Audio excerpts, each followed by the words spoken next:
O apóstolo Ricardo Wagner, empresário, escritor, palestrante e líder cristão, com sólida atuação no meio empresarial e ministerial, fundador e líder sênior da Rede Apostólica Cristã, exerce também atividades como conferencista internacional, escritor e formador de líderes.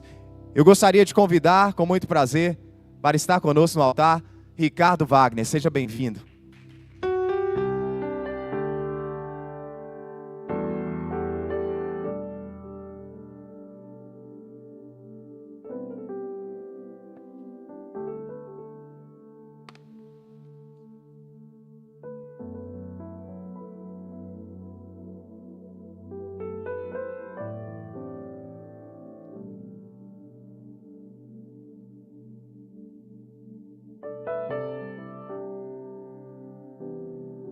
Bom dia, graça e paz, shalom, shalom.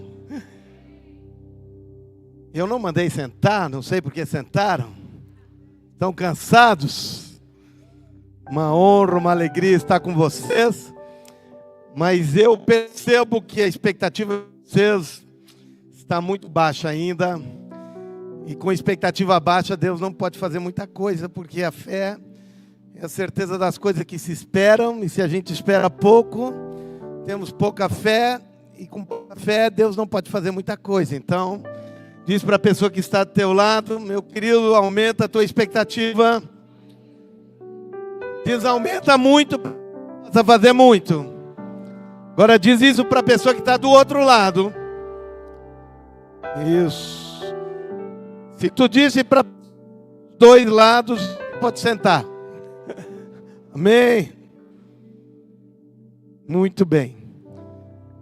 Eu tenho 1 hora, já passou 2 minutos. Como fui apresentado, meu nome é Ricardo Wagner, eu sou gaúcho. Então eu não falo trem, eu falo bar. E eu tenho bastante coisa para falar hoje aqui com vocês. E tenho uma responsabilidade bastante grande. Apóstolo Edésio, muito obrigado por esse momento e essa tão especial, essa conferência de uma igreja, de um povo que está disposto a transformar, que está transformando, está fazendo realmente por essa terra, por essa região. E eu sei que Deus faz tantas coisas, eu tenho visto Deus fazendo tantas coisas, e eu quero contribuir junto com vocês aqui. E o meu tema é o que a coalizão que oficialmente vai ser lançada, que de fato já existe, mas hoje à noite vai ter um lançamento oficial, o que ela realmente representa. Mas para que a gente possa entender o que uma coalizão, o que uma unidade, o que Deus está fazendo hoje, para que a gente possa entender o tempo de transição que nós estamos vivendo hoje na igreja, para que a gente possa entender isso, eu preciso falar bastante coisa, para que a gente possa entender o que está acontecendo, esse câmbio de mentalidade que Deus está realizando hoje na terra. Se nós continuarmos fazendo a mesma coisa, você já conhece esse slogan: vamos obter os mesmos resultados. Para que a gente possa mudar aquilo que a gente está fazendo, a primeira coisa que nós precisamos mudar é a nossa mentalidade. E é isso que Deus está fazendo, mudando a nossa mentalidade, para que a gente possa mudar aquilo que nós estamos fazendo, para que a gente colha resultados diferentes. E isso se chama mudança de paradigmas. Tem um homem que na década de 80 ensinou muito sobre mudança de paradigma, o nome dele é Joel Barker, é um americano, e ele fez um vídeo de uns 30 minutos, ainda está na internet, no YouTube, se vocês quiserem, pode procurar. E o nome do vídeo é Questão dos Paradigmas. Esse vídeo eu acho que eu já olhei umas 500 vezes, mais ou menos, e cada vez que eu olho, eu aprendo de novo alguma coisa. É tão forte, tão intenso. Eu já fiz tantos treinamentos que eu faço esse vídeo, e esse vídeo realmente ele ensina muito. E nesse vídeo ele diz o seguinte: quando o paradigma muda, todo mundo torna ao zero. Vou falar de novo. Quando o paradigma muda, todo mundo volta ao zero. Então, eu sou líder de uma rede apostólica. Talvez tenha sido a primeira rede da América Latina, a primeira rede apostólica. Eu, quando me converti, eu fui para uma cidade que ali fui o primeiro cristão na cidade. Não tinha nenhum cristão, não tinha nenhuma igreja. Fui perseguido ali, muito perseguido. Levo literalmente no corpo as marcas de Cristo. Fui esfaqueado por estar pregando o evangelho. E levei pelo menos 13 perfurações profundas. Não apenas com um punhal. Aqui entrou, a adaga entrou, foi um punhal, entrou 14 centímetros, 13, 14 centímetros. Passou a um dedo da aorta e a um dedo do coração a facada. Furou o pulmão. Aqui cortou 2 costelas, fígado, peritônio. Aqui ele com um machado, ele botou meu nariz, cortou o nariz, ficou pendurado só desse lado aqui. Couro cabeludo, ficou todo pendurado em cima da orelha. Depois me cobriu de pedra, pensou que eu estava morto. Mas meu nome não é Jason, nem era sexta-feira 13. E eu estou aqui sem nenhuma sequela. O médico pediu médico pediu se eu crio em milagres. Eu disse, claro que sim, é lógico. Eu escrevi um material, não foi para contar isso, mas aproveitei, porque eu sempre gostei muito de evangelizar, falar de Jesus. E então eu sempre tinha muitos folhetos, evangelizava com folhetos naquela época, mas os folhetos sempre eram muito ruins. Então eu escrevi um livrinho para começar a falar de Jesus para as pessoas. Imagina, não tinha ninguém, nem na minha cidade, nem na minha região, não tinha cristão, não tinha evangélico nenhum. Então eu conto um pouquinho da história. Eu trouxe alguns exemplares aqui de algum, quem quiser, quem quer. Então vem, quem chegar primeiro aqui pode pegar.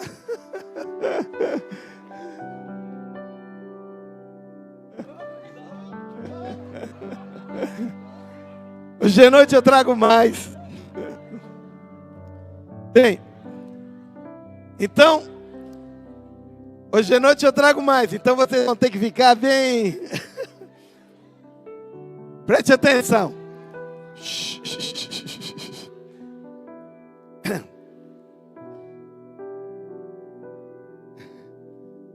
Então começamos ali um pequeno grupo, começou a se converter pessoas, comecei a evangelizar, discipular pessoas no meu trabalho. E de manhã cedo eu saía, começava às 6 horas na empresa onde eu trabalhava, discipulava as pessoas até às 7 horas de manhã. Depois começamos a trabalhar e assim começou, pequeno grupo e assim adiante, começamos pequeno grupo numa casa e foi crescendo, se tornou uma igreja. Depois começamos a implantar outras igrejas e depois outras. E agora nós somos centenas de igrejas no Brasil inteiro, em vários países da América Latina. Estamos na Europa, estamos na África, estamos multiplicando igrejas pelo mundo inteiro. E Deus fez muitas coisas. Bem, estamos batizando milhares de pessoas cada ano agora, num lugar onde começou, onde não tinha uns cristãos sequer, e agora estamos batizando muitas pessoas. Bem, eu comecei a falar para você sobre paradigmas. Então, quando as pessoas... Faz um pouco mais baixo aí.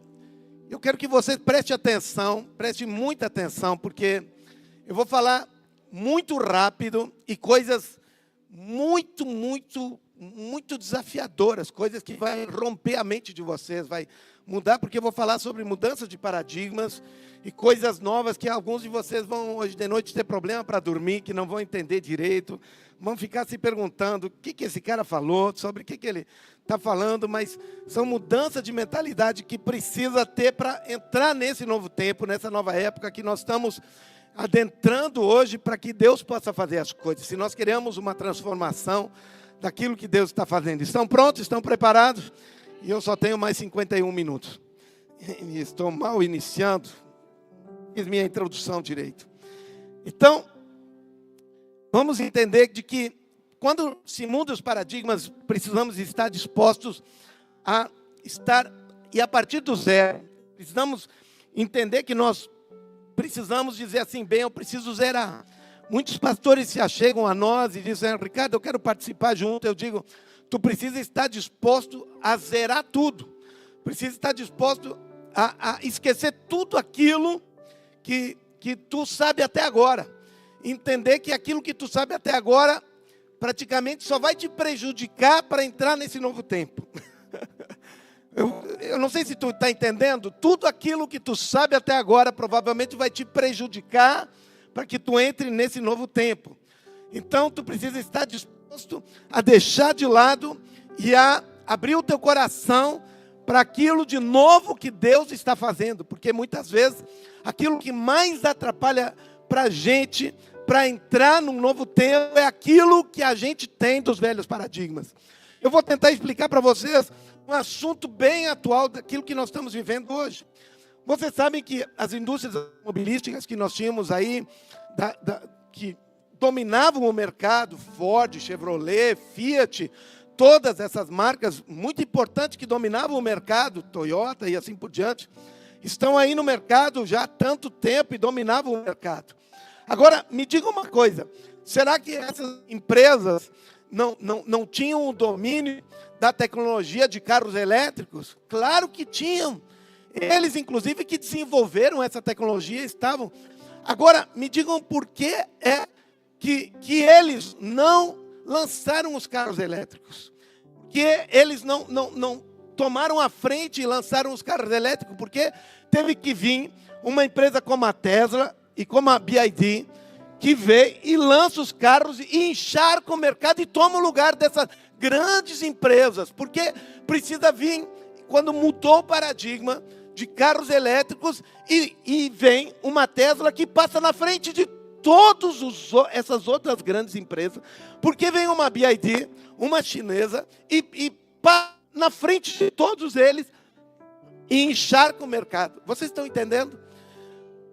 Porque eles estavam tão bem estruturados no velho paradigma, estavam tão seguros no velho paradigma, estavam tão firmes, e não queriam voltar ao zero. Estão me entendendo?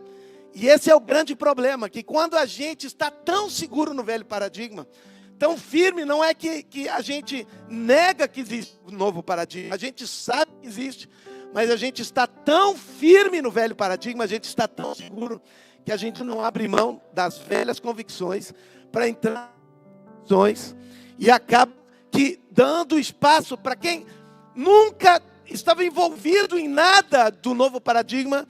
E o novo paradigma, então vem gente que não tinha nada a ver e acredita e toma o lugar daqueles que dominavam o mercado. Estão me entendendo? Então, se nós quisermos, isso, muito melhor, senão eu vou arrebentar minha voz, e eu preciso de água aqui na frente também, por favor. Então, se nós quisermos entrar naquilo que Deus está fazendo, se nós quisermos entrar naquilo que Deus está fazendo de novo hoje, no mercado, naquilo que Deus está fazendo, nós precisamos entender de que nós não podemos ser uma Ford, uma Chevrolet, uma Fiat. Nós precisamos entender que nós precisamos abrir mão disso e dizer, está acontecendo uma coisa nova, e nós precisamos estar com o coração aberto para aquelas coisas que Deus está fazendo. Amém? Estão me entendendo o que eu estou fazendo? Porque senão nós vamos ficar para trás. E vai vir aqueles que estão abertos e vão tomar lugar, e nós vamos ficar para trás. Então isso é a questão dos paradigmas. Precisamos estar abertos. E aqueles que muitas vezes não eram nada, se tornam os grandes porque estão com o coração aberto. Então, quando o paradigma muda, todo mundo volta ao zero. Diga assim, quando o paradigma muda, todo mundo volta ao zero. E o paradigma está mudando. O paradigma de Deus está mudando. As coisas de Deus estão mudando. E por isso nós precisamos dizer, eu preciso reaprender tudo, preciso partir do zero. E talvez a primeira coisa que nós precisamos entender, de que nós precisamos mudar nossa mentalidade, e transformar a nossa mentalidade de uma cosmovisão grega para uma cosmovisão hebraica. O que é uma cosmovisão? Uma cosmovisão é a forma que nós entendemos as coisas. Como eu falei, eu vou ter que falar as coisas de uma forma muito rápida para vocês. Esses dias, agora eu tenho esses óculos, mas esses dias eu estava com os óculos com uma cor meio avermelhada. Então, todas as vezes que eu colocava os óculos, as lentes eram avermelhadas e eu via tudo um pouco avermelhado. Depois de uns 5 minutos que eu usava os óculos, eu já nem percebia que eu estava vendo tudo avermelhado. Eu já tinha me acostumado, mas eu via tudo um pouco avermelhado. Ou seja, a cosmovisão não é exatamente como são as coisas, mas é como nós vemos as coisas. É como que uns óculos que nós colocamos e através daqueles óculos, através daquilo, nós vemos todas as coisas daquela forma. Ou seja, é como uns óculos pelos quais nós percebemos as coisas e através daquela visão nós enxergamos e influenciamos todas as coisas pelas quais nós vimos. E vimos todas as coisas através daquela visão. Estão me entendendo o que eu estou falando? Não significa que as coisas todas são avermelhadas, mas significa que nós vemos todas as coisas avermelhadas, porque nós vimos todas as coisas através daquela cosmovisão. Então, a Bíblia tem uma cosmovisão. A palavra de Deus, a visão dos hebreus, nos dá uma cosmovisão. Porém, os gregos e a filosofia grega, eles geraram uma outra cosmovisão. E, infelizmente, essa cosmovisão se espalhou pelo mundo inteiro e entrou para dentro do cristianismo de uma forma muito intensa. Os filósofos gregos criaram uma cosmovisão que se espalhou pelo mundo inteiro. Eu poderia gastar... Eu tenho um seminário que eu dou sobre isso, que eu gasto como que 10 horas ensinando sobre esse assunto, falando sobre cada um dos filósofos, mas eu quero apenas falar sobre o filósofo que mais influenciou, que se chama Platão. Platão foi talvez a pessoa que mais influenciou, depois de Jesus, a humanidade toda. E eu posso dizer, sem medo nenhum, que tu pensa mais como Platão do que como a Bíblia. Todos vocês que estão aqui pensam e têm a visão do mundo mais parecida com Platão do que com a Bíblia. E eu não tenho medo de dizer isso, nem um pouco de medo de dizer isso. Por quê? Porque eu mesmo, que sou um estudioso desse assunto, me pego seguidamente pensando, vivendo, agindo de acordo com o pensamento de Platão. Qual foi o pensamento de Platão? Qual foi a grande ideia que Platão teve e que influenciou tanta humanidade? A grande ideia que influenciou tanto a humanidade, que nós chamamos hoje de dualismo platônico. O que é o dualismo platônico? Platão disse o seguinte: Platão disse que haviam 2 mundos. Havia um mundo que nós, inclusive, pregamos aqui. Quase que todos os púlpitos de todas as igrejas pregam dualismo platônico todos os dias. Vou falar de novo. Quase que em todos os púlpitos de todas as igrejas em todo o mundo pregam o dualismo platônico todos os dias que alguém sobe no púlpito. Então, eu não estou condenando, eu estou dizendo que isso é normalidade, logo vou explicar por quê. Porque isso entrou dentro do cristianismo de uma forma tão intensa, desde lá, os pais da igreja, lá do passado, e logo vou mostrar para vocês. E qual é a ideia? Platão disse que haviam 2 mundos, havia um mundo espiritual e um mundo físico. E vocês dizem, mas não é assim, apóstolo? Não, não é assim. E agora vocês estão de boca aberta, porque eu pensava que era assim, a Bíblia não fala isso. Não, a Bíblia não fala isso. A Bíblia nunca fala que existem 2 mundos, um mundo espiritual e um mundo físico. Nunca a Bíblia fala sobre isso. A Bíblia nunca fala que existe dois reinos, um reino espiritual e um reino físico. Nunca ela fala isso. Ela fala que existem duas dimensões de um mesmo mundo. Ela nunca fala que existem dois mundos. Quem falou que existia dois mundos foi Platão. E isso nós trouxemos para dentro do cristianismo. Então, Platão dividiu um mundo espiritual e ele disse que esse mundo espiritual era um mundo bom. E um mundo físico, que era um mundo ruim. E ele fez essa separação. Aqui nesse mundo espiritual estavam as coisas boas, aqui Deus estava. E aqui estavam as coisas ruins. Inclusive ele disse que esse mundo espiritual tinha sido feito pelo Deus, inclusive pelo Logos de Deus. Exatamente, ele usou a mesma palavra que João usa para descrever que o Logos de Deus, o Verbo de Deus, tinha criado. Exatamente, Platão usa exatamente a mesma palavra que João usa quando ele diz. Mas que esse mundo físico tinha sido criado por um Deus ruim, chamado Demiurgo. E esse reino físico que ele diz, ele era corrompido e jamais poderia ser redimido. Sempre seria corrompido e como que seria uma contraposição a esse reino espiritual bom.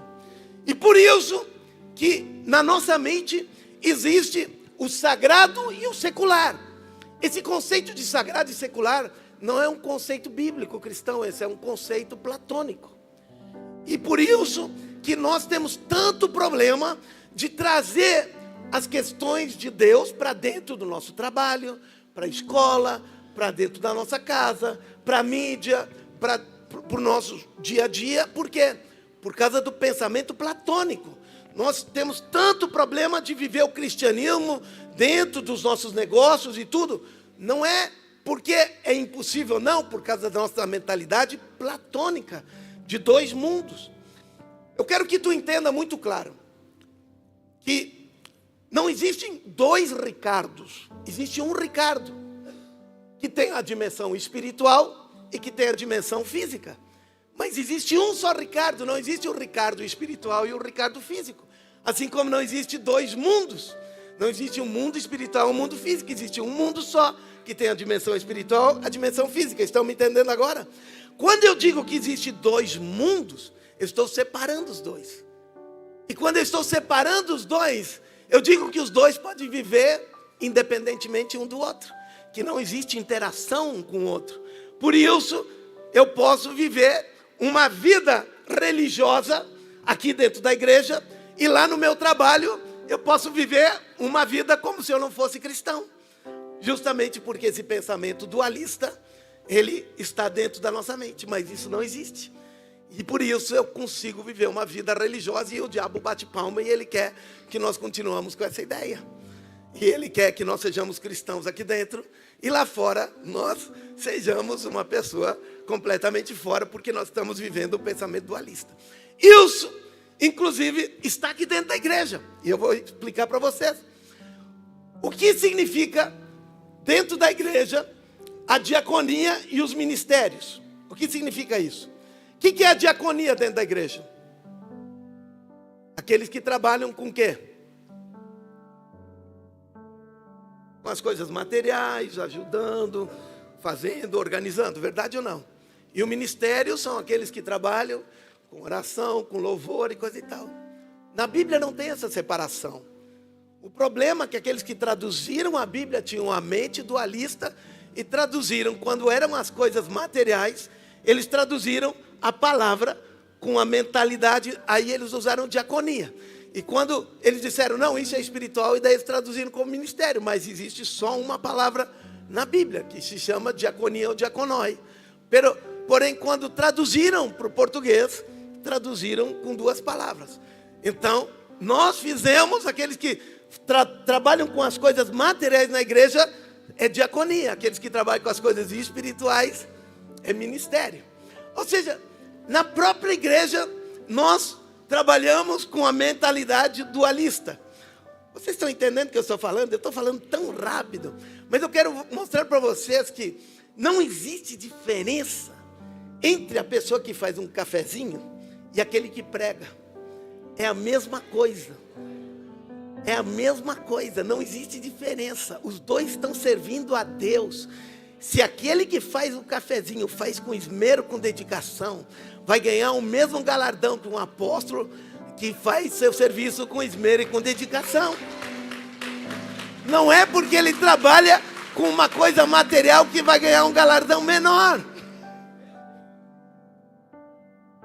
Não, aquele é um serviço material, ele é espiritual, então vai ganhar. Não, os dois são trabalho para o reino, são espirituais. Mas a nossa mente dualista separa as duas coisas. Mas isso não existe. Isso é platonismo. Então, para que a gente possa começar a mudar, para que a gente possa levar o reino de Deus para 7 esferas, para que a gente possa entender de que a nossa vida com Deus não é aqui dentro das 4 paredes, a nossa vida com Deus é onde nós estamos. Olhem para mim aqui. Os milagres relatados na Bíblia, olhem para mim. Me digam um milagre relatado na Bíblia, um só quero saber um só, que é dentro do templo. Um milagre só que aconteceu dentro do templo. Me digam um milagre que aconteceu dentro do templo. Tem um que aconteceu na porta do templo Formosa. O resto é tudo aí fora. É isso que é reino, é isso que é igreja, é isso que é ser espiritual. É viver a vida com Deus, aonde nós estamos. É ver os milagres aonde nós estamos, estão entendendo? Mas o dualismo diz não. Vida espiritual é dentro das 4 paredes. Milagre acontece dentro das 4 formas. Bem, eu só estou dando uma pitadinha para vocês. O que tem que quebrar da mentalidade dualista, platônica? Ou seja, quebrar. E eu só estou iniciando isso, como eu falei para vocês. Para você ter uma ideia, que essa ideia dualista, ela entrou não agora. Ela vem vindo lá desde os pais da igreja. Na verdade, Paulo, quando escreve as cartas dele, já estava lutando o gnosticismo.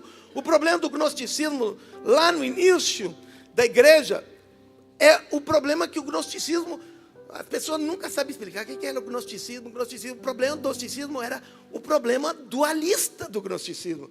Porque o gnosticismo era fundamentalmente dualista. Agora, para vocês terem uma ideia, dos pais da igreja, aqueles que vieram depois dos apóstolos, as 33 obras mais conhecidas dos pais da igreja, ou seja, dos pais da igreja, estou falando, né, de Eusébio, de Irineu, né, estou falando desses pais da igreja, de Policarpo, desses homens que vieram logo depois dos apóstolos. Das 33 obras mais conhecidas, eles fazem 2.069 referências aos filósofos gregos. Pitágoras, Sócrates, Platão, Aristóteles e Plotino.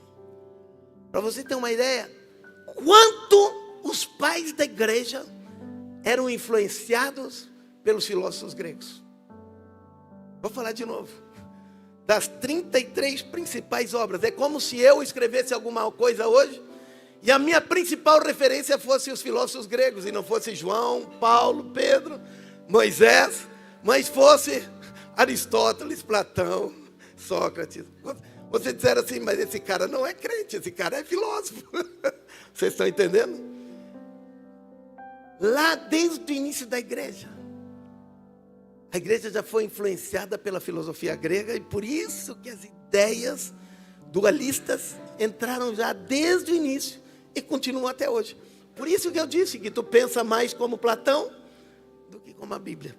Porque as ideias, e mais Agostinho, que foi o pai de toda a teologia, de toda a nossa teologia, ele era filósofo grego, neoplatonista, seguidor de Plotinos, antes de se converter. Então, todo o background, todo o cenário que ele tinha, era filosofia grega antes de se converter. Bem, eu vou parar por aqui, porque eu mal comecei. Para que você tenha uma ideia, o quanto a filosofia grega está na mente de cada um de nós que está aqui, como pano de fundo de todo o nosso entendimento de como é que a sociedade deve ser. E por isso nós precisamos cambiar, nós precisamos mudar todos esses conceitos gregos que a Bíblia fala, esse espírito da Grécia, para mudar esses conceitos para uma cosmovisão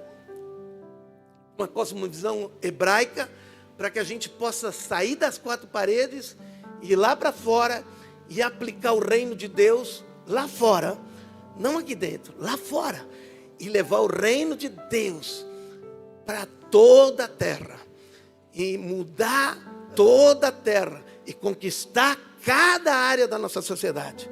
Amém? Bem, esse é o primeiro ponto. Segundo ponto.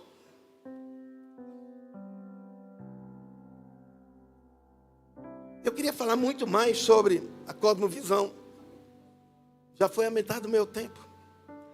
Sobre a cosmovisão hebraica, queria falar sobre os conceitos do alfabeto deles, os conceitos abstratos do hebraico, conceitos concretos, os conceitos abstratos dos gregos, e os conceitos mais fica para outra oportunidade. A segunda coisa que eu quero mostrar para vocês que nós precisamos mudar, cambiar, é o conceito institucional para o conceito orgânico.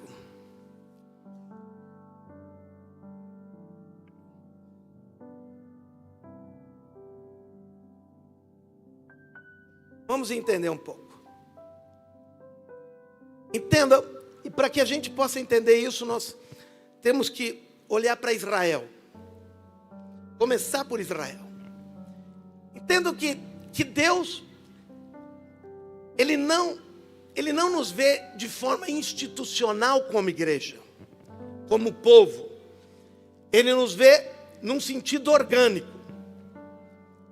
Deus não vê Israel como seu povo como uma instituição, a nação como uma instituição. Ele vê Israel muito antes como um sistema orgânico. Veja, eu quero mostrar a diferença de Israel como nação em relação a todas as outras nações da terra, para que vocês entendam como era o pensamento e como é o pensamento de Deus para com Israel, e da onde nasceu a igreja, e qual era o pensamento da igreja primitiva, e como a igreja cambiou quando ela foi institucionalizada.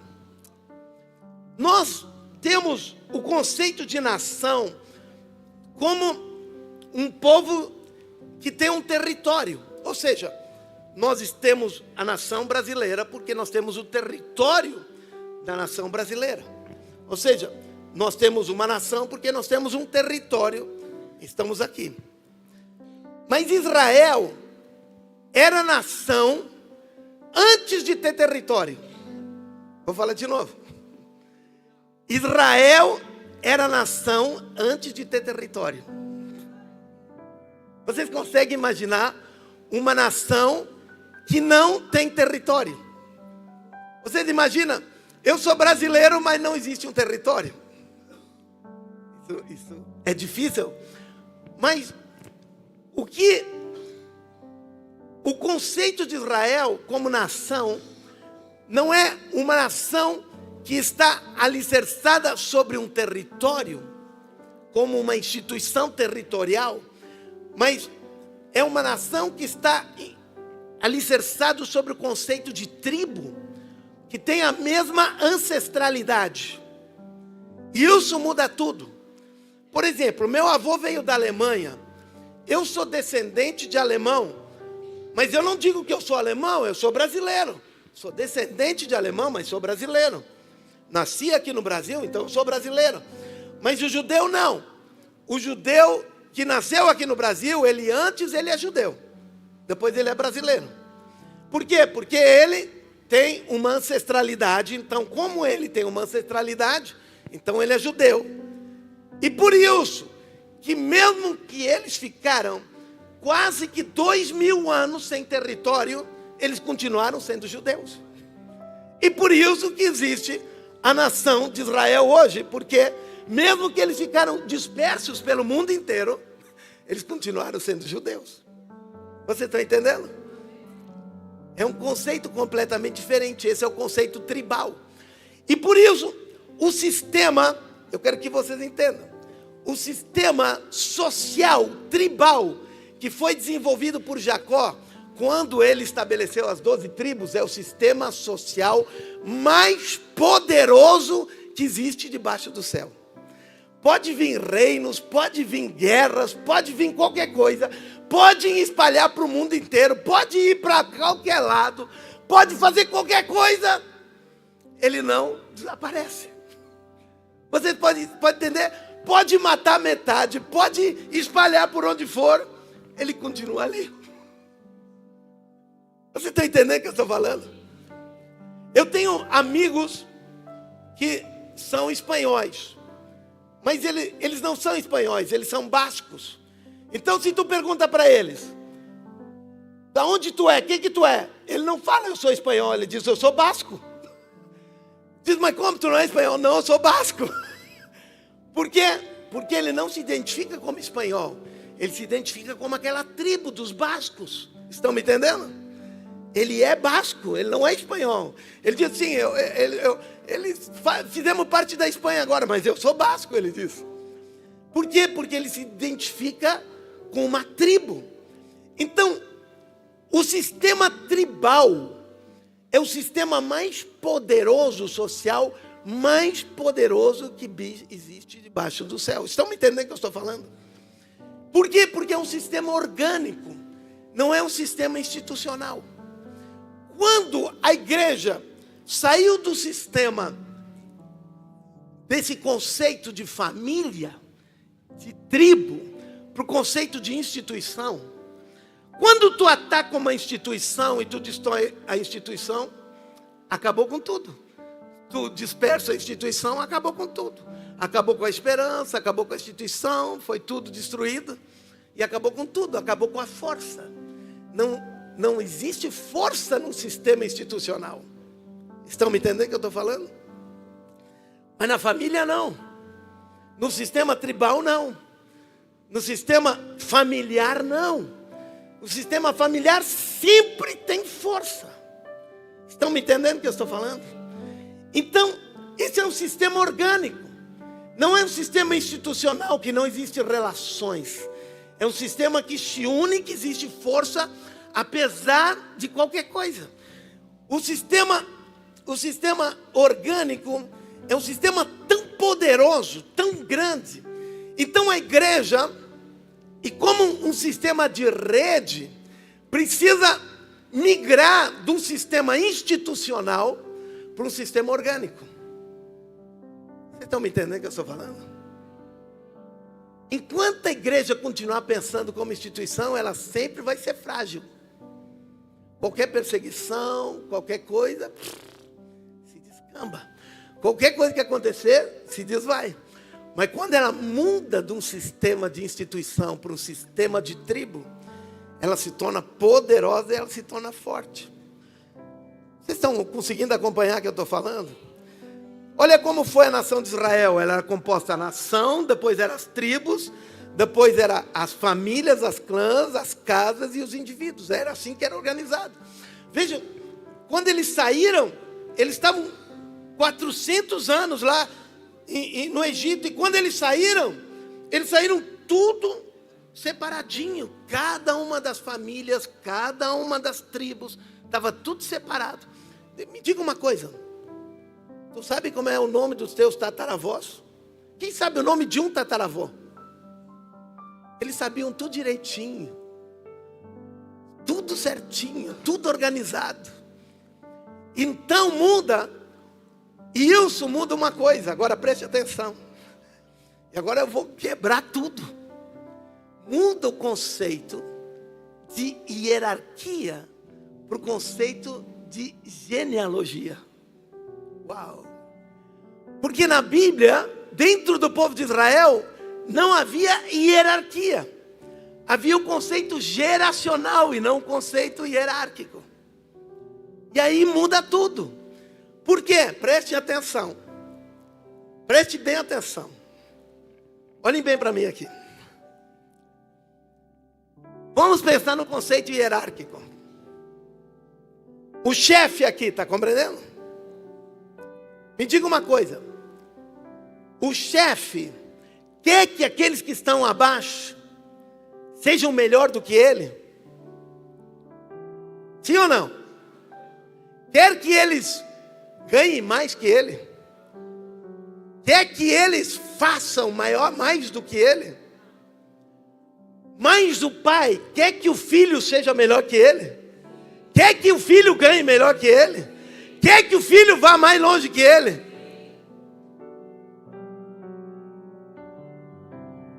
Como tu quer que seja a igreja? Hierárquica ou geracional?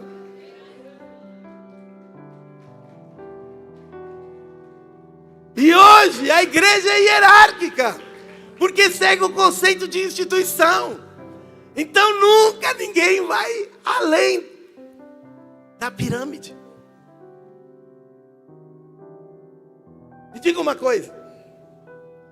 Loucura, eu estou só dando uma palhinha para você. Só o início de tudo.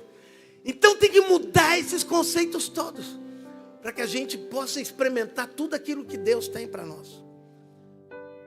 Vamos para o terceiro ponto. O terceiro ponto, nós estamos falando agora de uma mudança. Um ponto vai puxando o outro. E o terceiro ponto agora muda do conceito de membros, logicamente. Se não é mais uma instituição, não são mais membros da igreja. Porque não é mais uma instituição, agora é uma família. E numa família não tem membros, tem filhos e pais.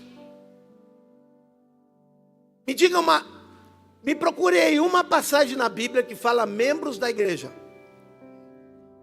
Só me acha uma passagem, só uma passagem, não precisa mais do que uma, só uma. Tem membros do corpo, mas isso é uma coisa, eu quero saber membros da igreja, só uma passagem bíblica.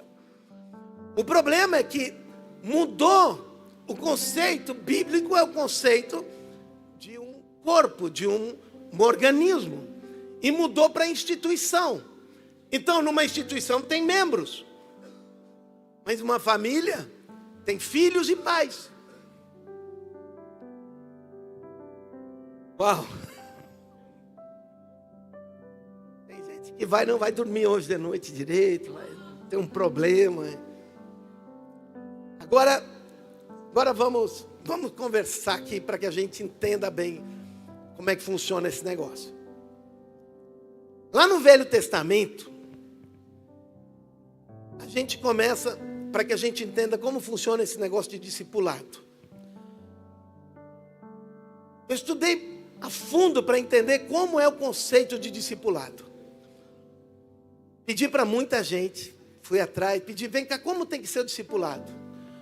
Discipulado tem que ser professor-aluno, mentor-mentoreado, discípulo-discipulador, conselheiro-aconselhado,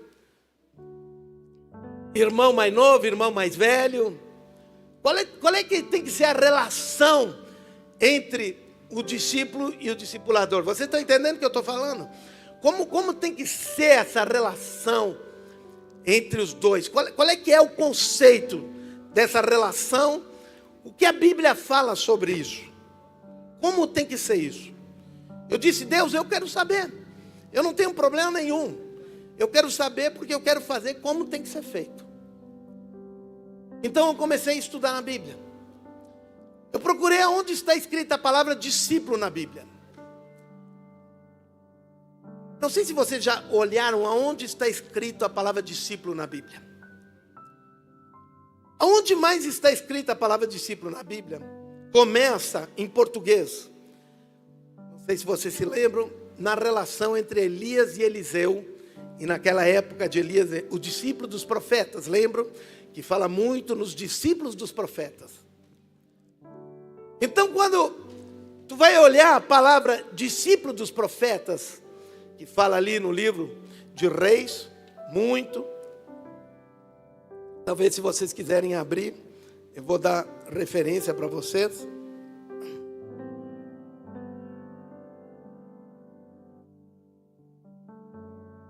começar ali.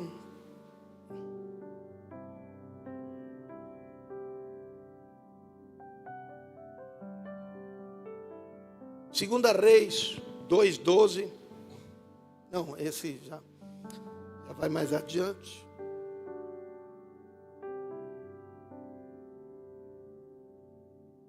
Segunda Reis 2:3. Diz assim: então os discípulos dos profetas que estavam em Betel saíram ao encontro de Eliseu e lhe disseram. Então está falando aqui os discípulos dos profetas. Vejam.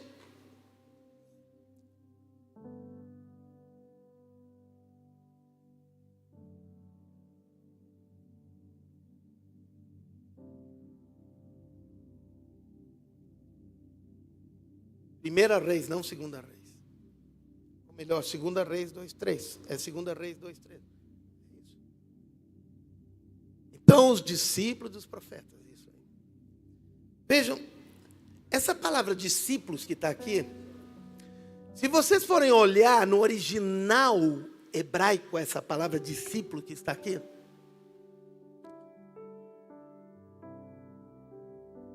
essa palavra não é discípulo. Está traduzido como discípulo, mas a palavra original é bem. E quem sabe que é tradução de bem no hebraico para o português? Qual é? Filho. Então a tradução deveria de ser então os filhos dos profetas. Mas vocês estão entendendo? O conceito hebreu lá no passado para discípulo era filho. Ou seja, os discípulos eram filhos. Diga assim, discípulos eram filhos. Diz para a pessoa que está telada, discípulos eram filhos. Para os hebreus, lá no passado. Uau! Diga, uau! Depois, vejam, lá em Malaquias, foi pregado muito ontem à noite aqui, em Malaquias, que havia uma unção sobre Malaquias. Havia uma unção sobre Malaquias. E essa unção de Malaquias, diz assim, Malaquias 4, 5 e 6, sobre Elias. Eis que vos enviarei o profeta Elias, antes que venha o grande e terrível dia do Senhor. Malaquias 4, 5 e 6.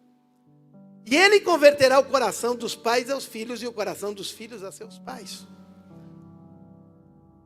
Me diga uma coisa, olhem para mim aqui. Havia uma unção sobre Elias que convertia o coração dos pais aos filhos e dos filhos aos pais. Amém? Mas me diga uma coisa, quantos filhos é que Elias tinha?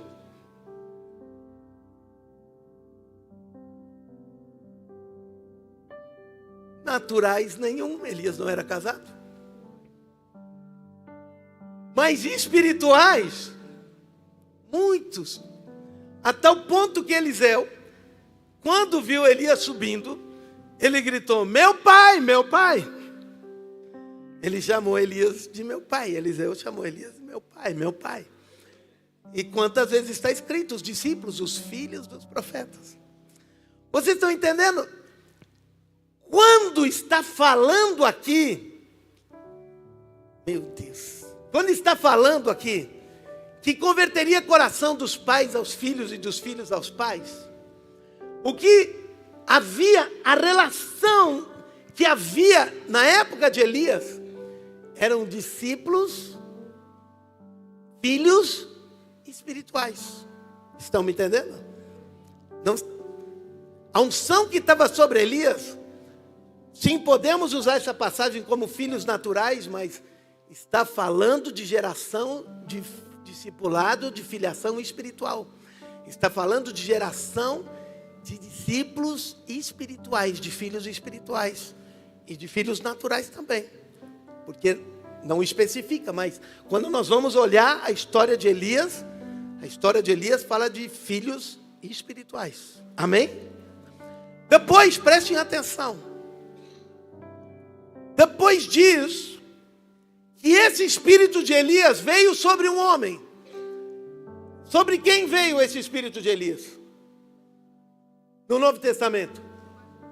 João Batista. Lucas 1,17. Irá diante do Senhor no espírito e poder de Elias, para converter o coração dos pais aos filhos e converter os desobedientes à prudência e os justos à habilidades para o Senhor, um povo preparado. E depois Jesus mesmo disse o seguinte, e Jesus mesmo afirmou essa palavra que já havia se cumprido antes da sua vinda, dizendo: eu, porém, vos afirmo, vos declaro que Elias já veio, em João Batista. E não reconheceram, antes fizeram com ele tudo quanto quiseram, falando sobre João Batista. Agora, olhe para mim aqui. Quantos filhos João Batista teve? Mas depois de Elias, a primeira vez que aparece o nome de discípulos de novo na Bíblia, é em João Batista. Pode procurar. Do que está se referindo aqui? Fazer discípulos. Fazer filhos espirituais. Uau! Meu Deus do céu. Ou seja, isso, Bispo Mateira pregou ontem, temos que fazer filhos discípulos. Espirituais e naturais.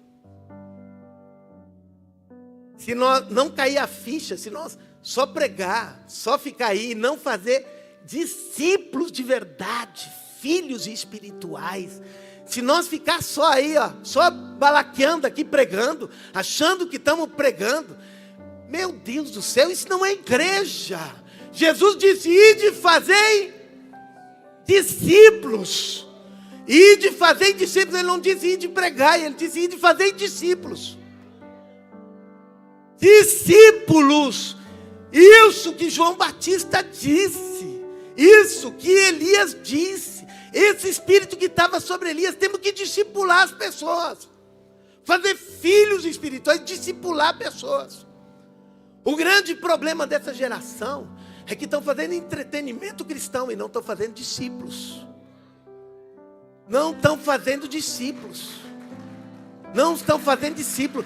Isso que muita gente está chamando de igreja apostólica não tem nada a ver com a igreja apostólica. Não estão seguindo o modelo de Jesus, que estão discipulando 12 pessoas ali direitinho. Ou quantas seja, 1, 2, 3, 5. Não importa quanto, mas não estão discipulando pessoas. Não estão gerando filhos espirituais. Depois, os únicos lugares que fala a palavra matateu, que é discípulo, é Jesus quem usa, e depois Lucas usa em Atos. Depois essa palavra não é usada mais. Escute, depois essa palavra não é usada mais, só é usada nos 4 evangelhos e no livro de Atos.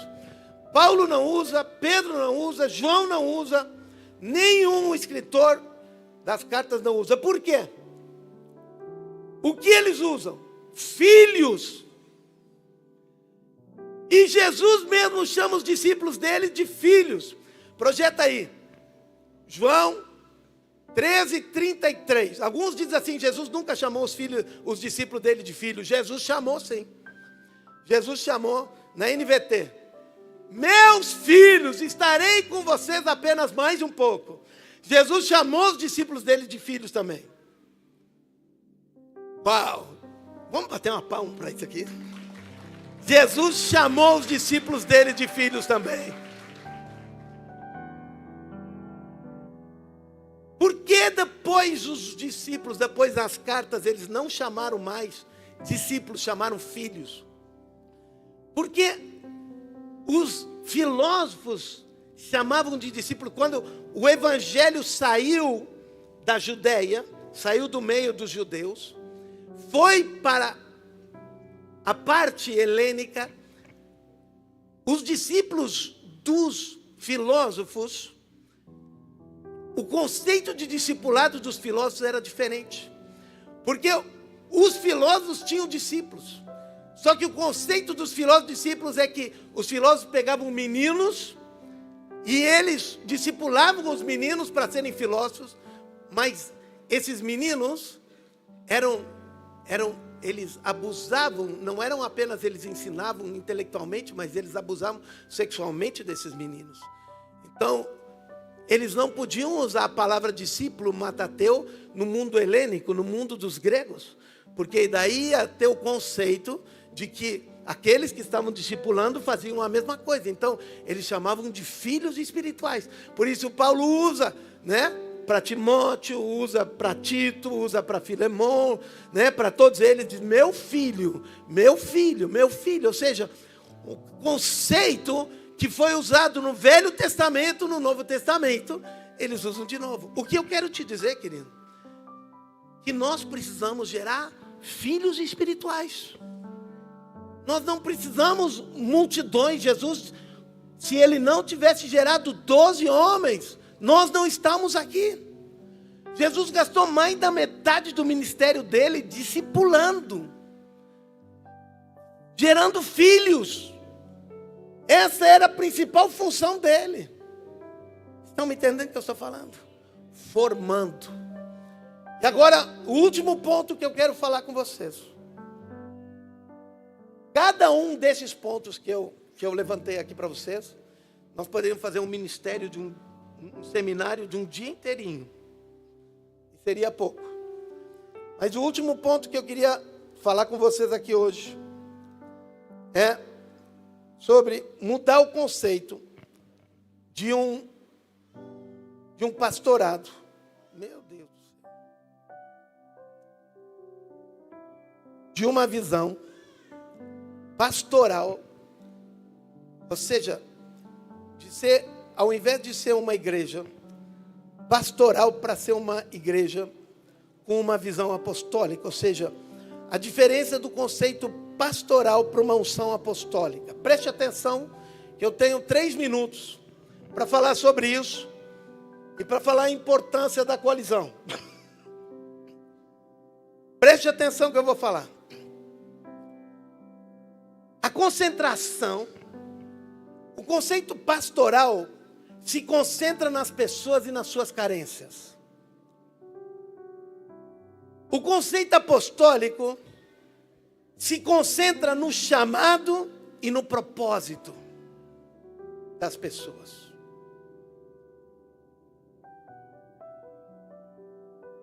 O conceito pastoral carrega o peso das pessoas.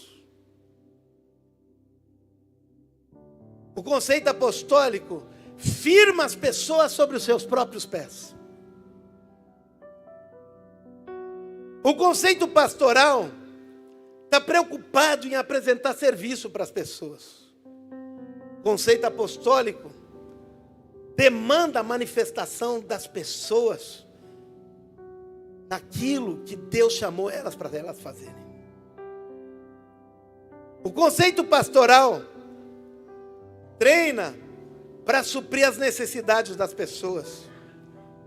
O conceito apostólico equipa as pessoas para o ministério, para elas cumprir o chamado que Deus estabeleceu elas, para elas viverem. O conceito pastoral vive na manutenção. O conceito apostólico leva as pessoas à sua maturidade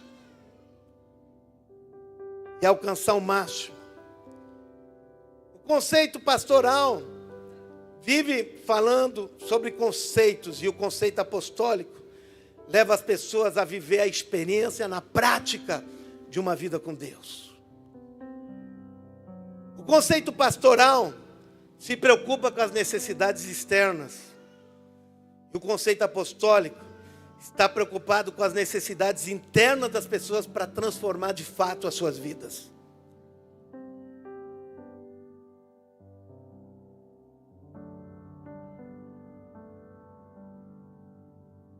O conceito pastoral está preocupado com o sistema de comportamento, enquanto que o sistema apostólico está preocupado com o sistema de credos, e isso muda todas as suas vidas.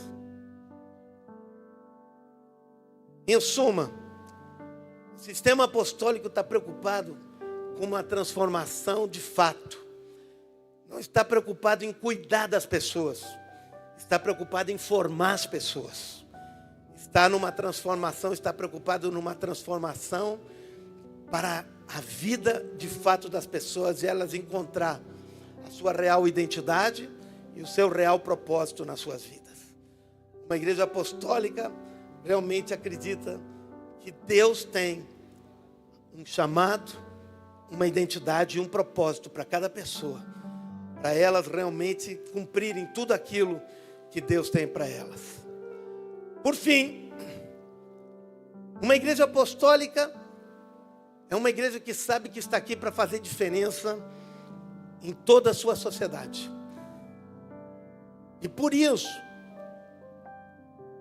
não são instituições simplesmente. É uma igreja que é um corpo, que é um sistema orgânico, e se tornam redes que estão interligadas, igrejas que estão interligadas, por isso que se tornam redes. E entende, preste atenção, não é só sistema de amizade. Amizade não é rede. Amizade é bom, mas isso não é rede. Amizade não produz resultado. Ser amigo é bom, mas isso não produz resultado.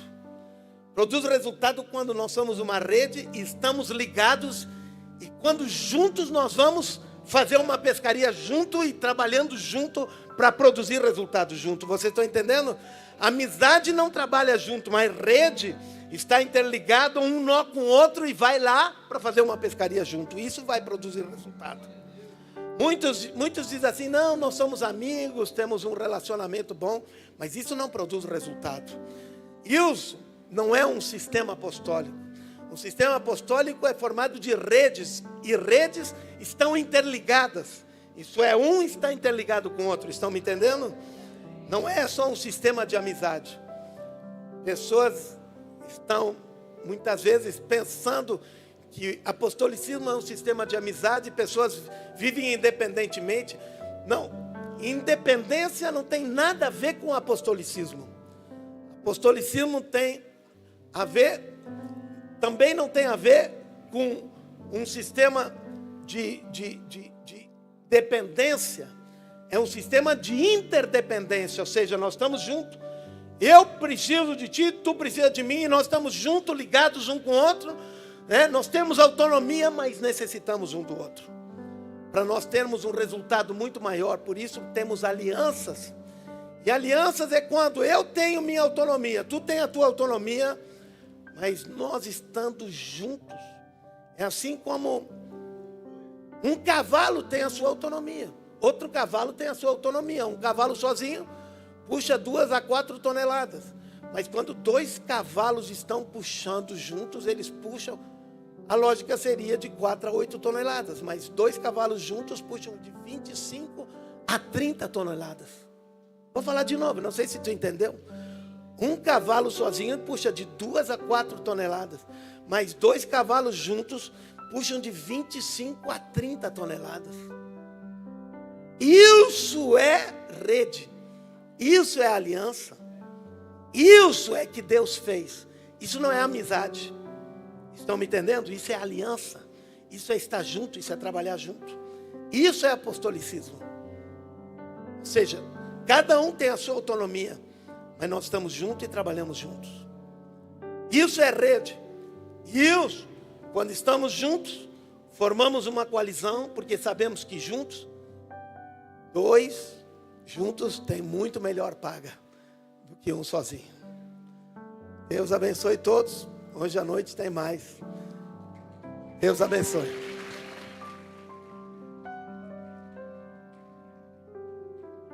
Décio está pedindo para nós orarmos. O tempo está esgotado aqui, mas vamos orar. Eu espero que vocês estejam inteiros ainda.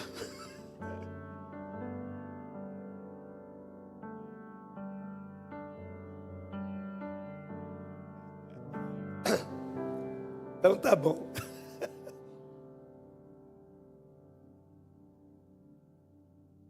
Edésio disse, depois disso, apóstolo, tem que chamar o pessoal aí para frente. Porque precisa ter uma mudança de paradigma para a gente entrar nesse novo tempo. Vocês estão entendendo o que eu falei lá no início? Se nós não estivermos dispostos a mudar a mentalidade,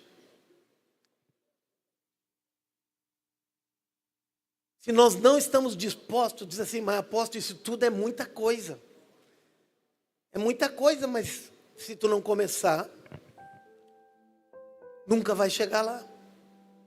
Está me entendendo o que eu estou dizendo? Tem que começar. Tem que começar com uma coisa, depois outra, depois outra. Olhem bem para mim aqui. O conceito de irmandade na igreja. Vamos começar por aí. O conceito de irmandade na igreja. Vamos fazer uma comparação. A igreja é um conjunto de irmandade. Ou um conjunto de pais e filhos. Vamos dizer que na igreja são irmãos ou são pais e filhos? Quem tem irmãos aqui? E quem tem filhos? Agora eu vou fazer pergunta para vocês. Poucas, não muitas. Eu quero sinceridade de vocês. Tu abriria mão de projetos da tua vida, de sonhos da tua vida, por sonhos do teu irmão ou da tua irmã? Quem abriria mão de sonhos da sua vida por sonhos do teu irmão e da tua irmã? Levanta a mão. 1, 2, 3. Vou fazer outra pergunta. Quem de vocês abriria a mão de sonhos da tua vida por sonhos e projetos do teu filho?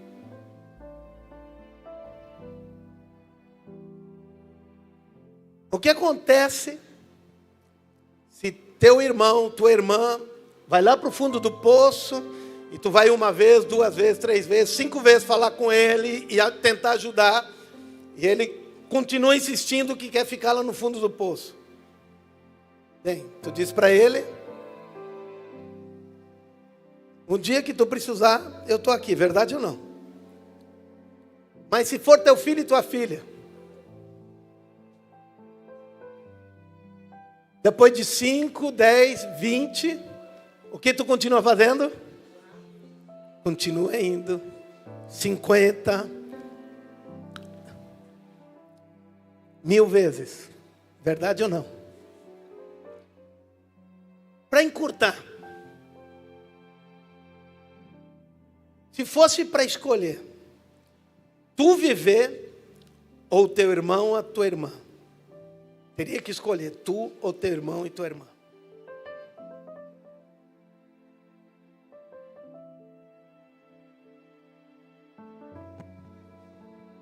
Não precisa levantar a mão. Mas se tu tivesse que tomar a decisão, tu viver ou teu filho e tua filha,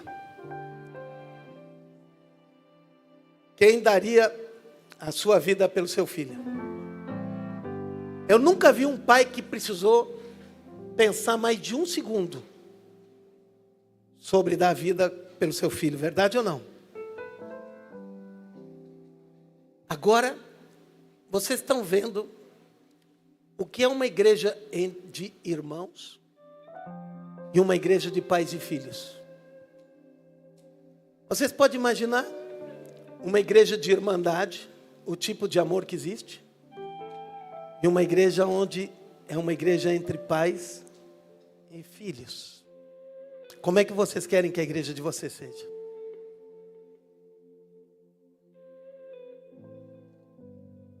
E vocês estão fazendo uma igreja de irmandade.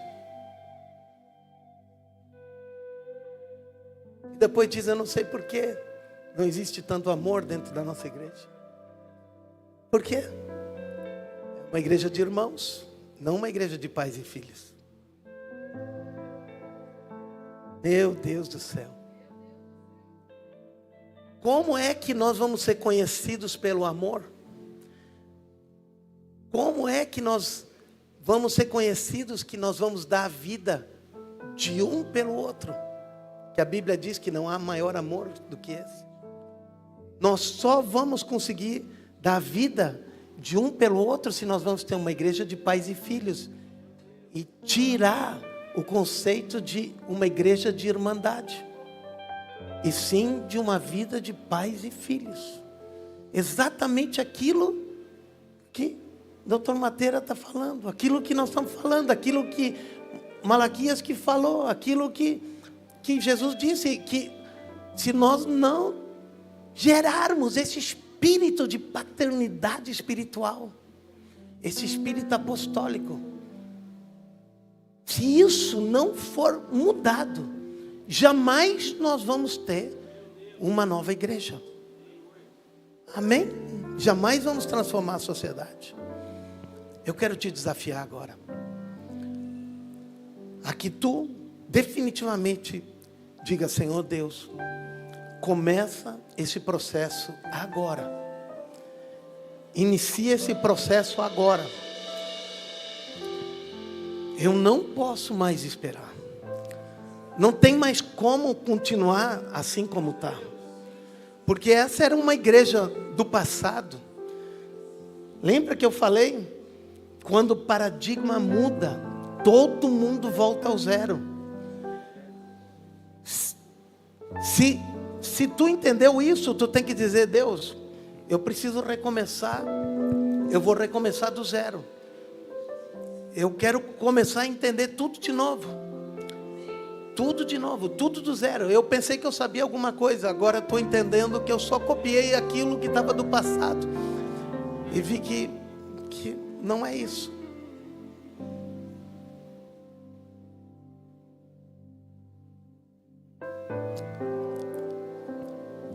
Se tu realmente entendeu isso que eu falei agora, e quer começar uma história nova, lembra, quando o paradigma muda, tudo volta ao zero, todo mundo volta ao zero. E se tu está disposto a isso, para que não seja um tumulto agora, aí onde tu está, se tu quiser ajoelhar aí exatamente aí, os pastores e líderes de congregação, líderes de um grupo grande de pessoas, se quiserem vir aqui para frente, não todas as pessoas, mas aqueles que quiserem vir aqui para frente, pode vir aqui para frente para não gastar tanto tempo, pode vir aqui para frente. E os outros, se quiserem dizer: eu quero ter um novo começo, eu quero voltar a zero e realmente me disponho a ter um novo início, a um novo começo, porque eu preciso me reciclar, eu preciso tomar uma decisão de romper com a minha mentalidade grega. Eu preciso acabar com o dualismo na minha vida. Eu preciso entender de que aquilo que foi. E agora há um novo começo. Ele disse: eis que estou fazendo coisa nova. E é isso, exatamente isso que está acontecendo agora. Queridos, eu gostaria que vocês, pastores, ficassem um pouco mais para trás. Eu vou descer aqui, eu quero impor minhas mãos sobre vocês. Vocês que estão aí nas cadeiras, se vocês quiserem se ajoelhar, eu quero impartir sobre vocês também.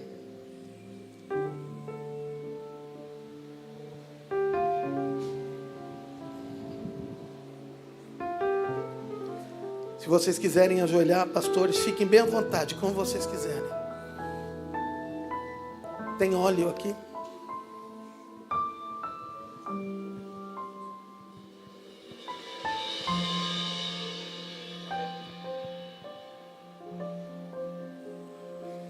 Pai, em nome de Jesus, Senhor, nós estamos nessa conferência. Nós sabemos que essa sociedade, só, Senhor Deus, experimentará um tempo novo. Senhor, uma transformação de fato. Quando, Senhor Deus amado, mudanças começarem lá dentro de nós. Senhor, começa de dentro para fora. E isso está começando.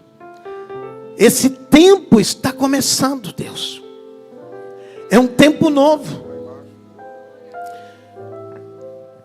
É o céu se movendo lá de cima para baixo e de dentro para fora. Por isso, no nome de Jesus, nessa manhã, aqui nessa cidade de Montes Claros, esses pastores, toda essa liderança que está, nós nessa manhã, agora impartimos de uma graça tão sobrenatural aqui. E aquilo que tu disseste, eis que estou fazendo coisas novas. Senhor Deus, que essa palavra, Senhor Deus, se cumpra aqui agora, neste lugar, sobre a vida desses teus filhos, e que essa unção apostólica forte, intensa, Senhor Deus, esteja sobre eles, sobre esses teus filhos, sobre suas vidas, em nome de Jesus, de uma forma tão forte, intensa, Senhor Deus, que a partir de hoje, a partir de agora, Senhor Deus, eles saibam, algo aconteceu nesse dia, algo aconteceu, Senhor Deus, nesse momento, que essa unção, essa impartição forte, intensa,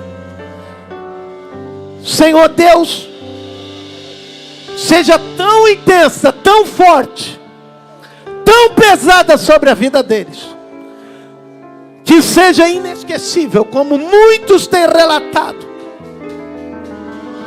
Muitos têm relatado que, Senhor Deus, nunca mais sejam os mesmos. Em nome de Jesus, nunca mais sejam os mesmos. Nunca mais sejam os mesmos. Nunca mais sejam os mesmos. Em nome de Jesus. Em nome de Jesus. Mais, Deus, mais, Senhor,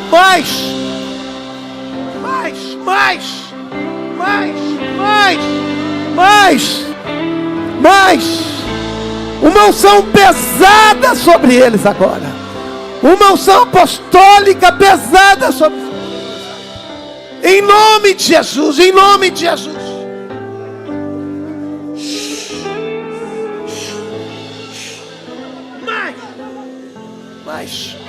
Mais. Sim. Mais sobre suas vidas. Em nome de Jesus. Sim, Deus. Mais.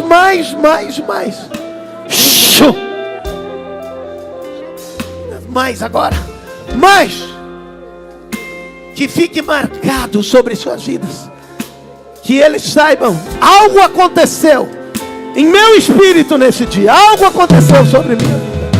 Em nome de Jesus, mais intenso, mais forte, mais.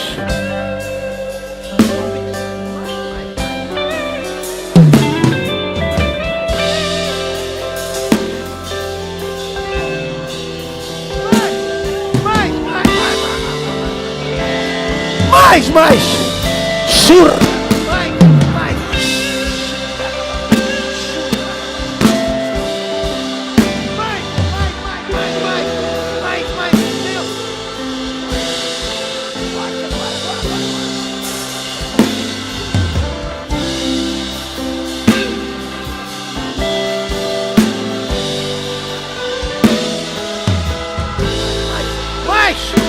Mais. Agora. Vem mais. Mais intenso, mais agora.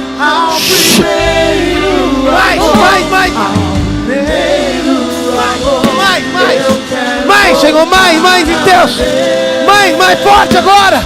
Agora. Quero voltar ao primeiro amor.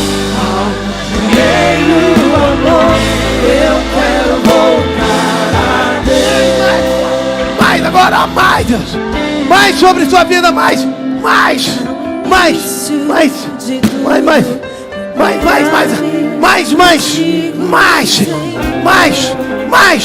mais intenso. Mais, Senhor, mais, muito mais, Senhor, mais, Senhor, mais intenso, mais forte, mais,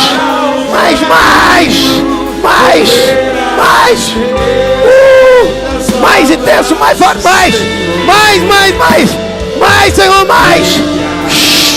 mais, Senhor, mais sobre sua vida, mais intenso, mais forte, Senhor, mais intenso, mais, Senhor, mais sobre essa vida, mais, Senhor,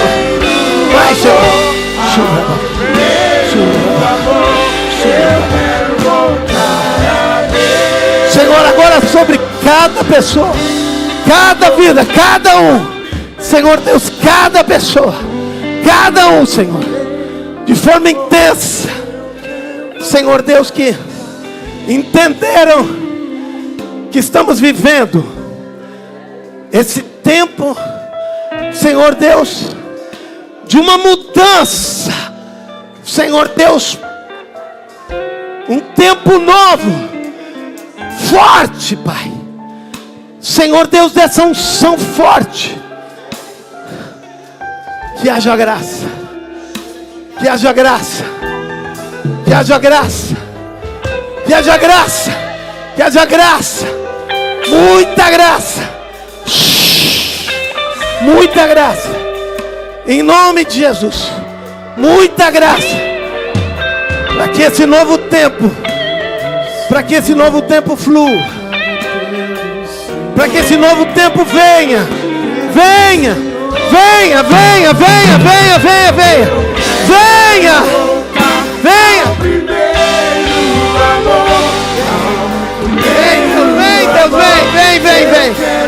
em nome de Jesus, vem com tua glória.